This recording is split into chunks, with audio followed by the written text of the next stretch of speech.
Hello, everyone. I'd really wanted to start this talk with a thought-provoking quote on the art of kintsugi, but they were all in Japanese and translates at something about soup and curtains. So here we are, starting with my introduction again. Hi, I'm Prerna Solanki, and I'm a student of grade 12, studying humanities with the dreams of being a lawyer, a teacher, or a pop star. We're figuring it out. I'm a law student, I'm a dog person through and through, and I can read almost every genre of books, from a Harry Potter to a Holocaust memoir, and I can listen to almost every genre of music on this planet. This is my third TEDx, which sounds like I have my life together, but my idea of stability is future interviews with Jimmy Fallon, and until about 5 years ago, I was better known for starting fights than starting speeches. Once upon a time, I used to be that kid, the one whose parents used to be on the first name basis with the principal because I'd just gotten into a fight. And not always the fair kind of fight, mind you. Sometimes with guys half my size, sometimes twice my size. But growing up came with a perfectly detailed instruction manual. If you were on the right side, broken bones in a fight were all right.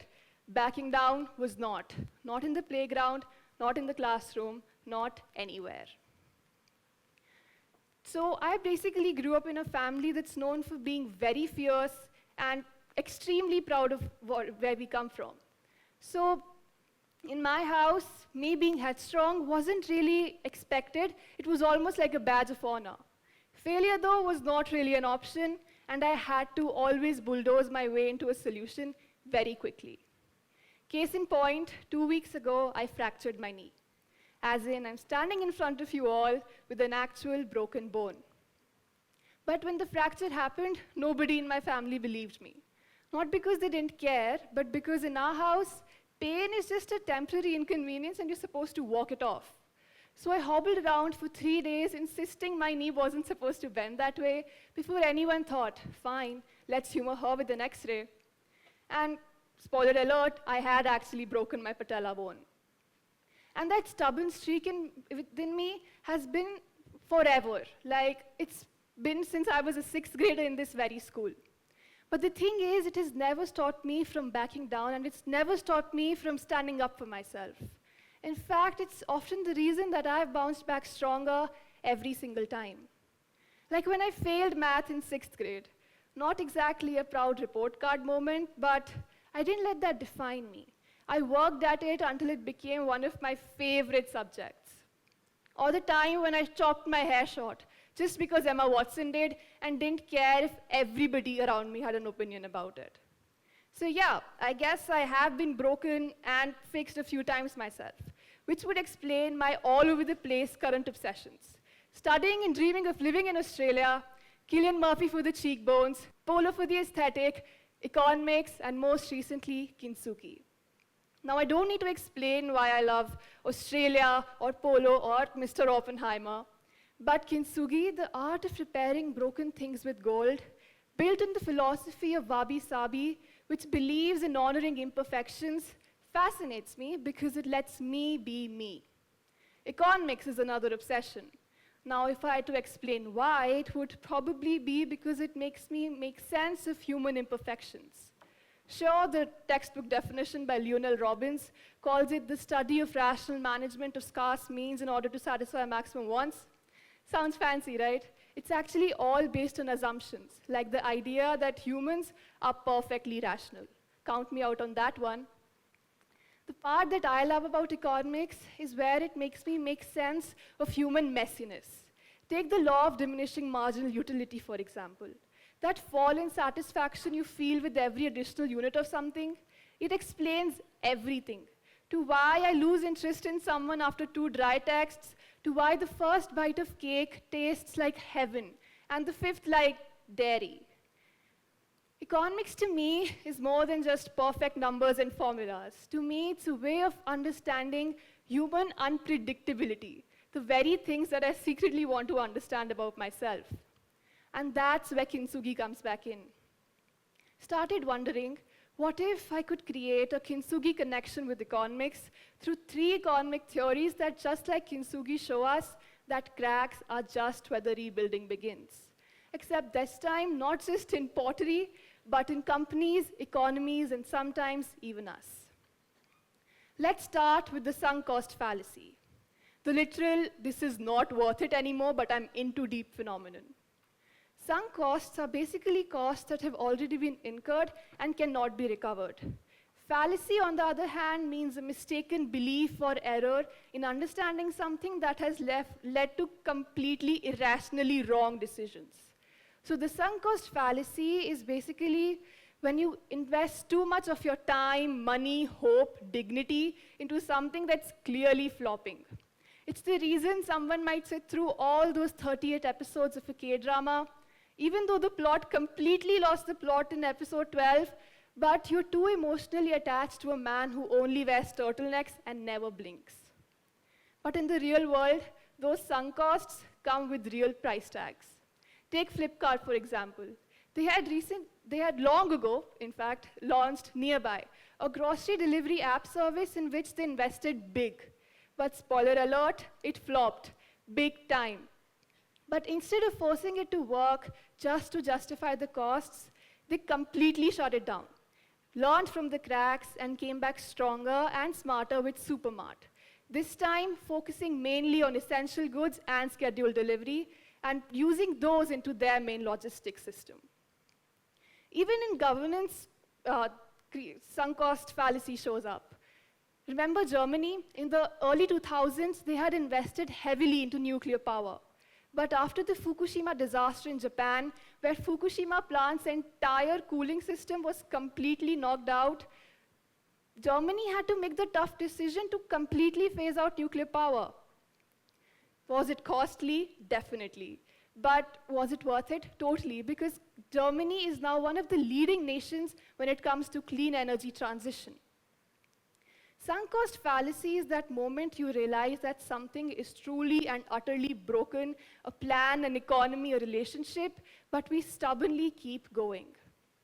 Kintsugi, on the other hand, tells you to pause at that moment, honor it, study it, and rebuild around those cracks with literal and metaphoric gold.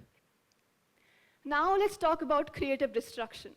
Easily the most dramatic sounding economic theory out there, coined by economist Joseph Schumpeter, who basically said, sometimes for new things to thrive, old things must collapse. Dramatic, sure, but have you seen Seoul after the Korean War of the 1950s? The city was in utter ruins, politically, physically, and emotionally. But instead of painstakingly restoring what was already lost, they completely rebranded themselves by rebuilding from scratch. The result, a hyper-modern capital where skincare, K-pop, and tech giants now thrive. That was creative destruction in literal concrete. I know it's kind of ironic and Hunger Games coded, but it's valid. Now take the example of Tata Motors. Few years ago, they used to be the dad jeans of the automobile world. Functional, but no one was talking about them. Sales was slumping and the brand felt stuck in 2006. But instead of slapping on a new ad campaign with Vicky Kaushal and hoping for the best, they completely destructed their underperforming models, and now Punch and Nexon are Gen Z favorites. From the verge of being completely sold off, they went on to acquire iconic luxury brands like Jaguar and Land Rover, and even took over Ford's production facilities in India. That was not a recovery, that was a takeover. Creative destruction is when you realize that sometimes the entire base of something is broken. Take Robert Downey Jr., for example. In his chaotic 2000s, he was completely blacklisted from Hollywood. And now, the face of MCU as Iron Man, and the reason half your friends have genius, billionaire, playboy, and philanthropist in their bios. When kintsugi and creative destruction come together, you realize that you don't have to glue just for nostalgia's sake. You have to glue for purpose, and sometimes that purpose can mean letting go entirely. Finally, there's the Pareto principle, which is also known as the 80-20 rule. You've probably seen this on Pinterest next to a matcha latte that says, do the 20% that gives you 80% of the results. Cute, but also kind of valid. Take Byju's, for examples. during its golden years, Byju's used to have hundreds of courses, but only a few of them used to actually fill their pockets. But Byju's went on to over-diversify. They were everywhere, every time, all at once, and the result, an educational Titanic. If only they had understood that imbalance, honored it, well, they still might be afloat, literally and metaphorically. Now, even in Spotify, Pareto shows up, because most people only listen to a few artists or playlists on repeat. Your Spotify Wrapped says that you're eclectic, but it's actually just 3 Taylor Swift albums on repeat. Spotify knows this. So they invest heavily into playlist algorithms that serve that top 20%. And trust me, it works. Even in governance, Pareto again shows up. Take the Ujjwala Yojana started by the Government of India, where Government of India invested into 20% of that real data, and now the effect was 80% of the poor of the nation getting free cooking gas. Pareto is not about laziness, it's about wisdom, because success and the road to it are not about doing more, they're about doing what counts. So what does this all even mean for economics? It means that we need a better relationship with failure, because for far too long, traditional economics has been obsessed with the idea of optimization, maximizing profits, minimizing costs, and chasing equilibrium like it's some crazy perfect GPA. But the real world is messy. Startups flop, people fail, and companies crash, and market sometimes behaves like it's having an identity crisis. Enter kintsugi, the art of repairing broken things with gold. You study those cracks, you get uncomfortable, and you rebuild with purpose.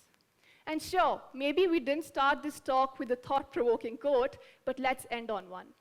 Olivia Rodrigo once said, and I quote, "I'm my father's daughter, so maybe I can fix him, but maybe, Olivia, we don't have to fix everything.